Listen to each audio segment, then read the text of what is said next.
This is the Farmington Feed, bringing you information from the City of Farmington. Hi, and welcome back to the Farmington Feed. I'm Caryn, the city's communications specialist, and I'm hungry for another episode of the Feed. It's April, and you all know what month it is, Earth Month. I have with me today 3 special guests that work for the city and have a little something to do with the earth. Welcome back, Violet Penman, our solid waste and recycling coordinator. Hi.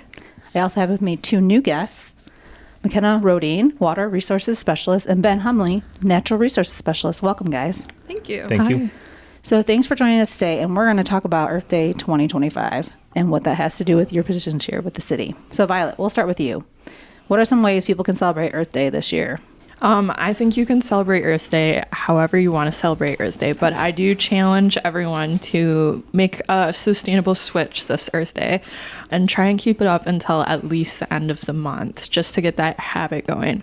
So a few examples of a sustainable switch you could do is keep a few extra reusable bags in your car so that you don't need to use a plastic bag or a paper bag when you're shopping. If you do use a paper bag, I would recommend bringing it to like a local food shelf. We'll often use those. Oh yeah, we collect them here at our front desk. You do collect them at Farmington too. Bring them to the Farmington City Hall, your paper bags to be reused too if you do have to use paper bag.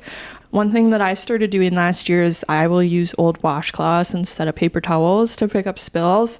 It's super great because then you just wash those towels and you don't have to throw the paper towels away. So it saves me money too, which is awesome. Yeah, I do napkins. I have reusable napkins. Yeah, I've heard of those, the like napkins or whatever they're called. They're pretty cool too. Some people like soak them beforehand, but I don't even do that. I just put a little bit of soap and water, cleaning spray on it, and it works great. Yeah. So another thing that kind of drives me insane with my coworkers, people using sandwich baggies or like plastic utensils in their lunch. I would challenge you to like bring your own spoon, bring your own fork, bring your own reusable Tupperware and just wash it out every day rather than getting a paper plate at lunchtime in the lunchroom and reusing it. So another thing you could do with your food scraps, we just recently changed, many of you probably know our organic drop-off site. It just changed its name to the Food Scrap Drop-Off Site.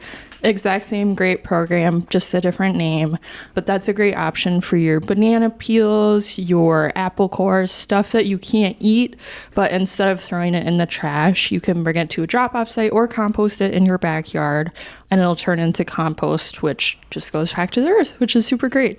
So I will put in a promo for our swap here. It's happening in Rosemont, so just up the road on Highway 3 a little bit. But everyone is welcome to come to our sports equipment swap on April 10th. It's from 6 to 8 p.m. at the Rosemont Steeple Center. Bring any old sports equipment you or your child doesn't want anymore, and you can see if someone brings something that would be new to you. This is a great time of year to have it, too. I mean, it's the change of seasons for sports and cleaning out your closet and saying, oh, that doesn't fit this year. Exactly. Yeah, we always get a lot of hockey gear this time of year because it's kind of that weird transition season for hockey players. So, yeah, come on over, help support reuse that way. You did inspire me last time I think we talked to put my food scraps in the freezer. Yes. Before I take them to the drop site, because you don't want to take a small little bag every time. Mm-hmm. Like I don't want to go a couple times a week or whatever. Yeah. I go every other week maybe. Yep. That's about what I do too. I put mine in the freezer and I don't have a lot, but I just don't want to go. Well, we have a lot because we got a family of 5. But yeah, I have like 4 bags and my husband's like, I think it's time we got to go drop it off. Yeah. The freezer works great. You don't get any fruit flies. You don't even need to worry about it. Like if you're on vacation and it's half full, it's fine. You don't. And then it doesn't smell either. It doesn't smell. Yeah. People are always freaked out about the smell and the fruit flies and stuff. And it's like, just put it in your freezer if you have space. So I'm a big advocate. So thank you.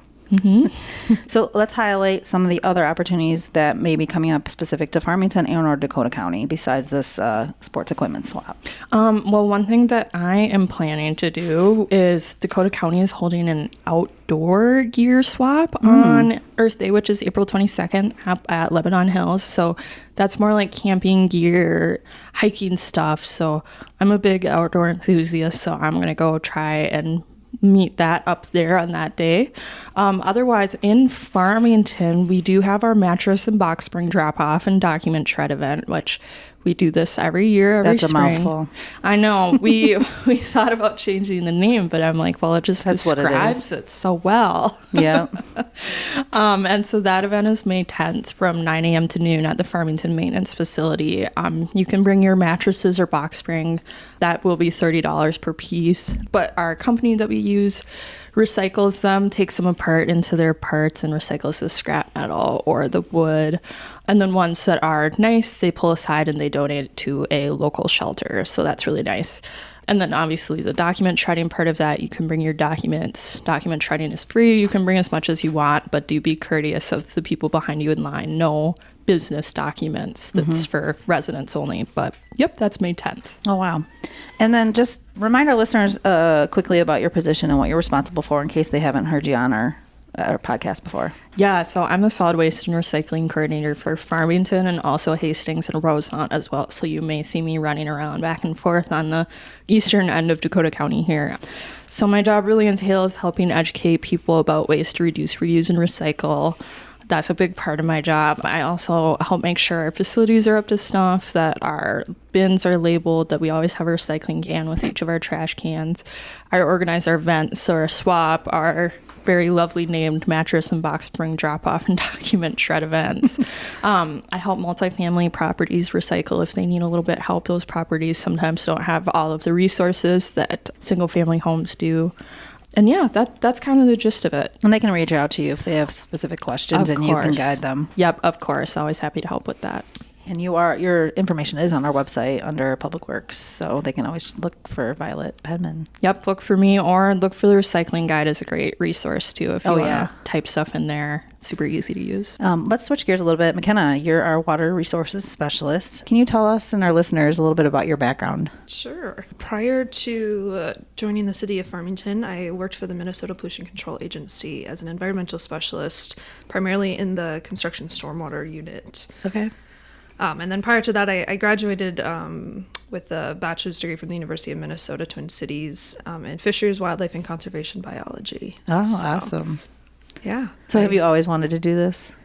You know, I kind of found a niche in the stormwater realm. But yeah, I've always, similar to Ben as our natural resources specialist, I've always wanted to do something outdoors and do something with the natural environment and protect it. So yeah, awesome. What are some of your responsibilities for the city? I primarily work to ensure compliance with the Minnesota Pollution Control Agency's Municipal Separate Storm Sewer System, or MS4 permit. That's a mouthful, too. It is a mouthful, which the city of Farmington is required to be permitted under for the purpose of reducing the amount of sediment and other pollutants entering state waters from our stormwater system. So this includes inspecting and maintaining stormwater infrastructure, things like stormwater ponds, storm drains, inlets, outlets, outfalls. Also includes providing education and outreach about stormwater pollution, and also includes reviewing development plans to make sure that they have erosion and sediment controls on their sites. This also includes following up with inspections and enforcing if they actually have those erosion and sediment controls at those developments. So overall, I help to maintain the integrity of Farmington's natural water bodies. So that includes wetlands, Middle Creek, North Creek, and Vermilion River. Yeah. And I noticed that we had posted recently on our website about Adopt a Pond, and you're in charge of that. Do you want to talk a little bit about that? Yeah. So we have an Adopt a Pond program that allows groups or individuals to adopt a stormwater pond. We have approximately 200 ponds within the city of Farmington. Wow, so quite 200? a lot. Yep. That's crazy. So there's lots of ponds to be adopted. It just entails at least 3 times a year, typically spring, summer, fall, going out there and picking up garbage and maybe, pulling some weeds and things like that. But overall, it just helps to keep the ponds clean and our environment in Farmington clean. Oh, for sure. And if they're interested in that, they should just reach out to you or go on our website and get some more information. Yep, we have a webpage that lists the information with our Adopt a Pond registration packet that individuals or groups have to fill out to adopt a pond. Otherwise, my information's out on our website also. Perfect. So tell our listeners why it matters. Why does it matter for us to protect this water around us? Yeah, well, we use water in so many different ways. So we use it recreationally, for drinking, and even just aesthetic purposes. And ultimately, anything that goes down our storm drains or runs off of our land carries pollutants with it and ends up in our water bodies or waterways one way or the other. I feel like a lot of people don't realize that. Yeah, I don't think, people think, oh, if it's runs off somewhere else, it's out of sight, out of mind. But ultimately it all drains to typically a stormwater pond, and then from the stormwater pond into one of our natural lakes or rivers. And this is like the reason why we want to clean our drains or... Exactly. So yeah, I mean, we swim in lakes, we swim in rivers, we want it to be clean. And we also, the water that drains down there supports plants and wildlife that keep our ecosystems thriving and enjoyable. So really helping to keep our waterways clean and being mindful of, the fertilizers or chemicals that we use on our lawn, or leaving grass clippings or leaves in the street that add to nutrient loading into these stormwater ponds that create algae and all these other things down the road that they don't see or think about. Exactly. So. And like that's why you got to pick up your dog poop and exactly pick up the salt when it's winter. Right. And we've been talking a lot about these things now that I just got a dog. Yeah. My daughter had to pick up the poop the other day, and she did a great job while she took her on a walk. Teach them young. Right? Like that's what you need to do. Like it was funny the way she also walked by another house, and they're like, "Oh, they didn't pick up any of their poop." Yeah. But no, we should, especially if it's not on our lawn. Exactly. You don't want to leave it on someone else's. So what are some other things that either locally or throughout the state that people can do to help? Yeah, kind of similar to the Adopt a Pond program, we also have an Adopt a Drain program, or storm drain, or storm stenciling, and those are everywhere, in your neighborhood too. So even one just right outside your house, you can adopt to ensure that it stays clean and you keep a watch on it and clear any debris from going into it. Aside from that, we also, through Dakota County, actually, there's a landscaping for clean water program. Oh yeah, that was in our currents. Yeah, we people can sign up for that and take courses on planting a rain garden or planting native species in their yard to help mitigate or soak up the stormwater runoff from their yard before it enters the Now, storm is drain. that free or is there a cost to that? I believe the first class is free, and then there's a design course that I think costs money. But the first intro class is free for people to attend. They just have to sign up. Okay, and I think we have a link on our website, but if they can't find it, we're to Dakota County Soil and Water. Correct. Yeah, right? Soil and Water District through Dakota County, but it is also on our website too. Yeah. Okay. Now, let's switch gears because Ben hasn't gotten to talk yet. You're our natural resources specialist, and you've been extremely busy with the Emerald Ash Borer. Can you update our listeners on progress? Yeah. Thanks for having me. I came in the late summer of 2024 into a ash tree removal project. Yeah. Little updates in the currents. We had, for 2024, approximately 1,250 ash trees removed from city property, parks, and city right-of-ways or boulevards. That was city workers, so Public Works, Parks and Rec, and we also use contractors for those trees. That's a lot of trees. It was a lot of trees. Probably took a lot of people and time. It did, and that progress continues this year. In 2025, up to date, contractors and public works staff have removed 170 trees so far in the boulevard this year. There is still roughly 1,200 ash trees in the boulevard alone. Wow. Still standing in the city of Farmington. Okay. So. And all of them have essentially been affected by EAB. Yep. Some are being treated still or have treatments from last year. We're in a region where it's so prevalent that all ash trees are going to succumb at some point in time. So that being said, the city is no longer treating ash trees. Okay. We're going to be using those funds to remove them. That way we have more funds available to remove ash trees. Unfortunately, I don't have specific timelines for areas in the city. Some areas may take priority over others. It depends on like the trees status too, right? Yeah. I mean, the really bad ones you need to take down first, right? Correct. And the trees that were treated, say in 2024, for the most part, are probably going to wait to be the last trees. So when residents call asking when my ash tree is going to be removed, the best answer I can give them is watch for the pink X. Okay. When you see a pink X on your tree, that means that you're in an area where, on paper, we're hopefully going to get in there sooner than later. When I say sooner, ballpark 1 to 3 months is probably the ballpark of when we're probably going to come in, depending on if it's Public Works is coming in or we have a contractor. Yep. There's a lot of moving parts. Yep. Right now we have spring road restrictions that plays a factor in which trees can get removed because we can't be overweight in city. So we're working on it. Yeah, watch for the pink X.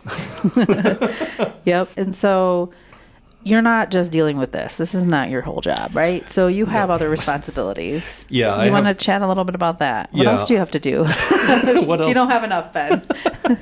Well, I answer a lot of phone calls, voicemails, and emails about trees. Dealing with a lot of boulevard trees. It's not always about an ash tree. Sometimes people have questions about just the general tree in their yard, and if there's anything wrong with it structurally, or if we're doing clearance pruning, why we're doing that. And I relay the information of one, health of the tree. We can do structural pruning so it's healthier for the tree, but also we're keeping it clear so we're not scratching up Public Works vehicles like plow trucks if we're getting close, or fire trucks going down the streets, and also any other high clearance vehicles, private or public. Yeah, I didn't even think about that, but if they're not trimmed up, they're going to hit them. Yeah. I also do reporting for our EAB grants, Emerald Ash Borer grants that we have through the state of Minnesota. We have 2 grants still going on in the city of Farmington. One's called the Preparing for EAB grant, and the other one is the Shade Tree Bonding grant. That I remember seeing that one. Removed a lot of trees in downtown Farmington. That was the downtown one, okay. Yes. Yeah, and we got some video of that. Yes, they had some very large equipment working through the city. Oh, for sure. It was kind of amazing watching it. Like, I'm going to snip that off. Like, it's no big deal. Yep. So with that one, we are in a planning stage of planting trees in replacement of the trees that were taken. And that's in the downtown area, though, right? Yeah, that is a geographic specific area that grant is allocated for. And where applicable, trees will go in. Where we have room, trees will go in. We are bound by utilities that are going underground. Yeah. So, well, plus the grant probably has guidelines that you have to follow. It does. It's a minimum of 1-for-1 grant. So we removed 331 trees. We'll be replacing. So there will be 331 trees to replace those. Okay. Give us a little bit about your background, because, I think this is the first time you've been on, right? So they don't really know about your position either. So why don't you tell them about that? My background, before coming to the city of Farmington, I worked as a park keeper at Lebanon Hills Regional Park. That's where I was based out of for Dakota County Facilities Management. Much of my time there was spent dealing with hazardous trees, upkeep of the park, custodial duties, and there was a little bit of natural resource restoration and a touch of fisheries management. Oh, okay. Too. And tell me you're an outdoors guy, period, right? I love the outdoors. I'm a very avid fisherman. I enjoy hunting as well, camping, downhill skiing, cross-country skiing, but fishing is my passion. Yeah. So, did you get out when they stocked the river to see that? Not last year. Okay. I'm hoping to this year when they come through. Yeah, it's pretty fun. I did get to see that happen, though, when I was working at Lebanon, when they would stock Holland Lake for trout for the winter. Yeah. So I have seen it happen before. My background before then, I worked seasonally for Metropolitan Mosquito Control, and Farmington for one of the seasons I was there was an area that I had to work in a lot. Yeah. So the wetlands here, I had a little background coming through, which was fun. Yeah. For schooling, I went to the University of Minnesota Crookston, got a bachelor's in natural resource management, and before that, I went to Vermilion Community College in Ely, Minnesota. Got a associate's in wilderness management. Okay. So are you a certified arborist too, or how does that work?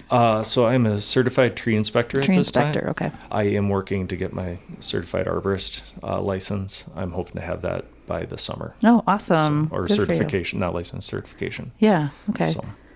The final question, what will you all be doing for Earth Day this year?